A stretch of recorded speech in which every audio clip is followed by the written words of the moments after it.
Hey everyone, welcome back. We're gonna start working with solving equations today. We start with the basics. We're gonna build up to more complicated stuff by the end of this week. Looking at potentially having a test either Friday, Monday, or Tuesday, Thursday next week.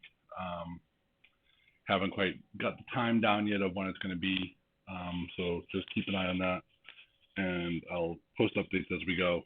But right now, it's kind of looking like um, this Friday and the next Monday. Depends on how much review we do. So let's get going today. Solving equations is the foundation of algebra. A couple of things we're going to need to know as we get into inverse operations and equivalent equations. Inverse operation. There are two operations that undo each other. Typically, you can undo addition by subtraction, and then also you can undo multiplication by division, the opposite action of what we did to get the first thing. Another thing you can look at that we'll talk about and see maybe some of these is squaring a number and taking the square root of a number. Those are opposite, those are inverse operations. If you square a number and then take the square root of it, you've kind of gone back to where you were. So that would be undoing that operation as well. Equivalent equations, kind of what they seem like. They're equations that have the same solution.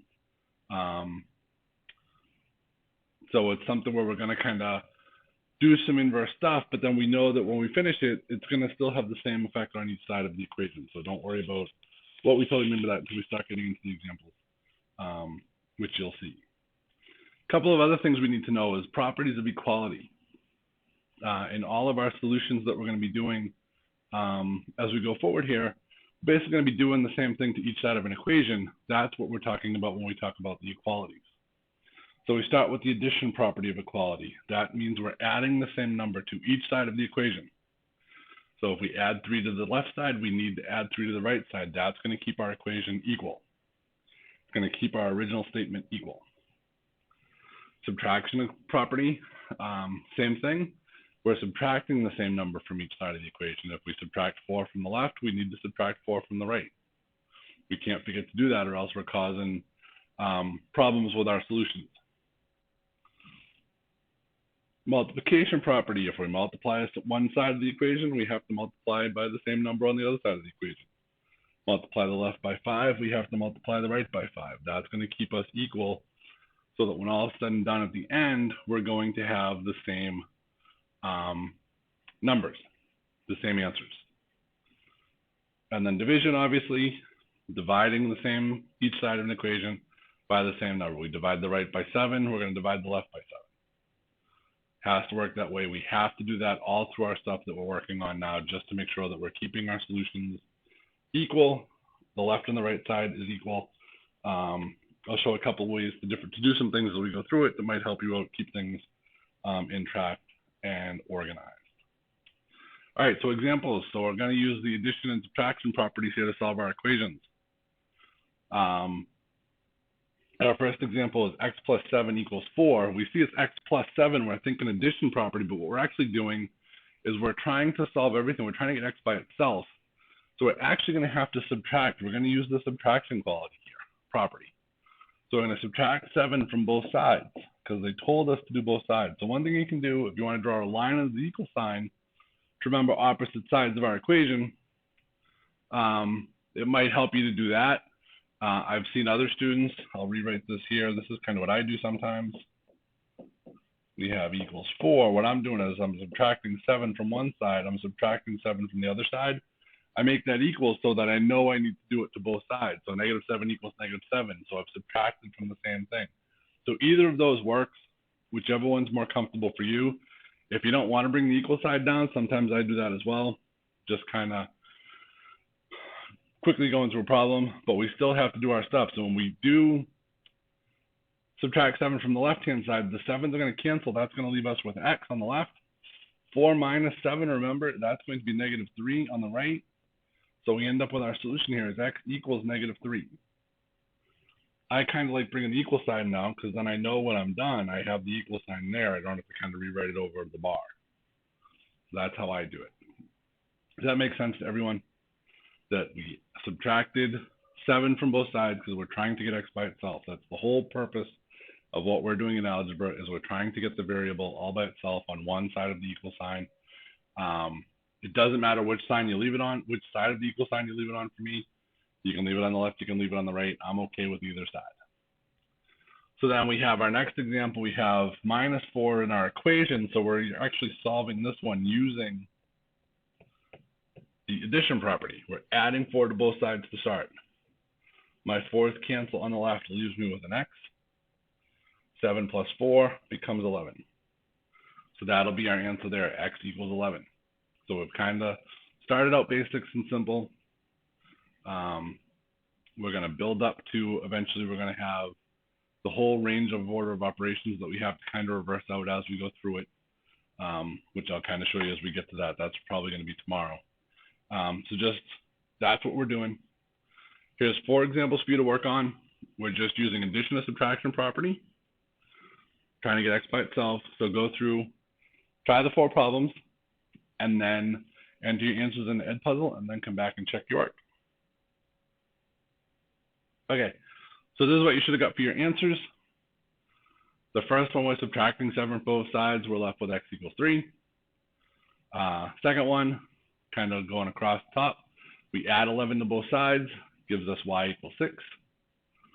Down in the bottom left there, we adding 5 to both sides, leaves us x equals 8. And then we're subtracting 14 from both sides, will leave us with x equals 18. I hope everybody got those. Again, I'm okay if you use a calculator on this stuff as you're going through them. Okay, so now the multiplication division property.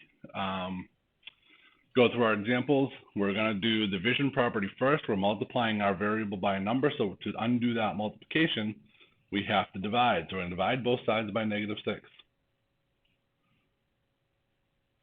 That's going to leave me with x on the left. Remember, -6 over 6. -6 just becomes 1, so that's 1x, so we'll just leave it as x.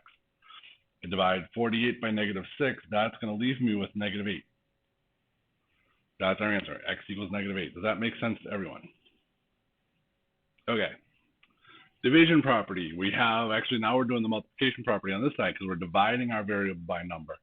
So here to undo that, we have to multiply both sides by 4. So I got x over 4 times 4 equals 5 times 4. Parentheses around a number with a number next to it means multiplication. So when I multiply 4 by the fraction x over 4 by 4, I'm really multiplying by 4 over 1. So now my 4's can cancel, leaves me again with x on the left. On the right, I have 5 times 4. That leaves us with 20. So remember, when you're multiplying, when you have a problem that you're dividing the variable by a number, when you multiply by that number, you're just going to multiply by whatever number's in the bottom of the fraction there. It's going to make the variable become 1, or just become the variable. Because the multiplication of the division, the undoing the division with the multiplication is going to cancel out that division by 4. It's going to make it a whole number 1. Make sense? So x equals 20 there. Again, 4 examples for you to try. Do them out, enter your answers in the Edpuzzle, and then come back and check how we did. Okay, so here are our answers. The first one we divided by -5. We were multiplying the variable by -5. So to undo that multiplication, we have to divide by -5. We're left with y equals 13. Second one, we're multiplying x by 6. So we're going to divide by 6. When we divided 108 by 6, we're left with 18. So x equals 18 for the second one. Third one, we get t divided by -3 equals 9. So we have to figure out what that variable, what t is going to equal. So we're going to have to undo the division by multiplication. So we're multiplying both sides by -3. Don't forget to multiply by the negative sign as well. We want our variables always to be positive. So that's going to leave us with t on the left.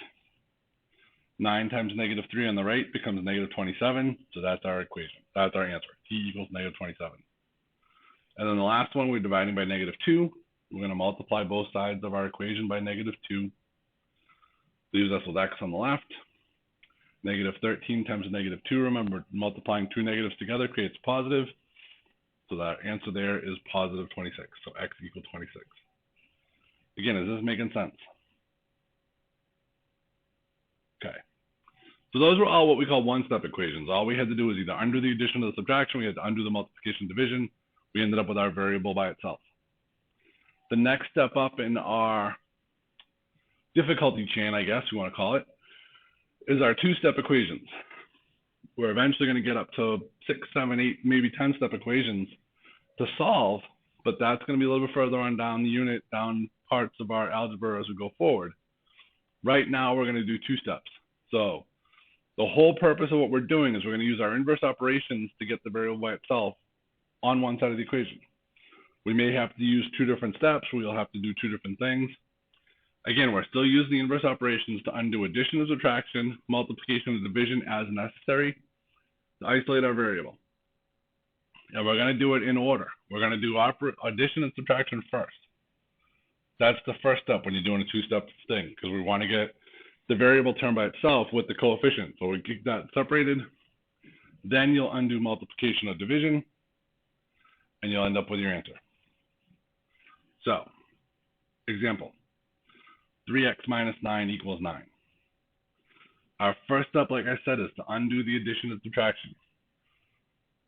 So when we look at our example, we're subtracting 9 from the left-hand side. So to undo that, we're going to add 9 to both sides. That leaves me with 3x on the left. 9 plus 9 is 18. So that's step 1. We've undone the addition or subtraction. In our example, we undid the subtraction. Step 2 now is to undo multiplication or division using the inverse operation.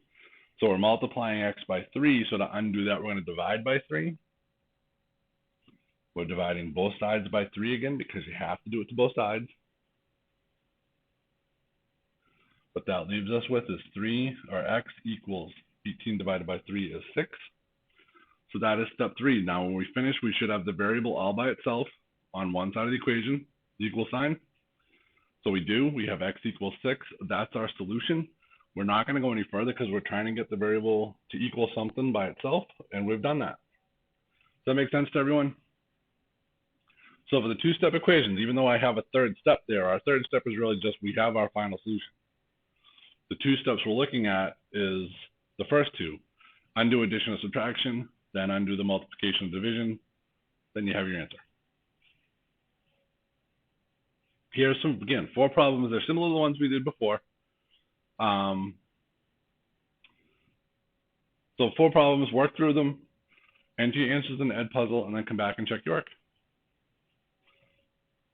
Okay, so here are all the answers. Our 2 steps, if you kind of want to write them in, here's step 1, here's step 2, here's step 1, here's step 2. Step 1, step 2, step 1, step 2.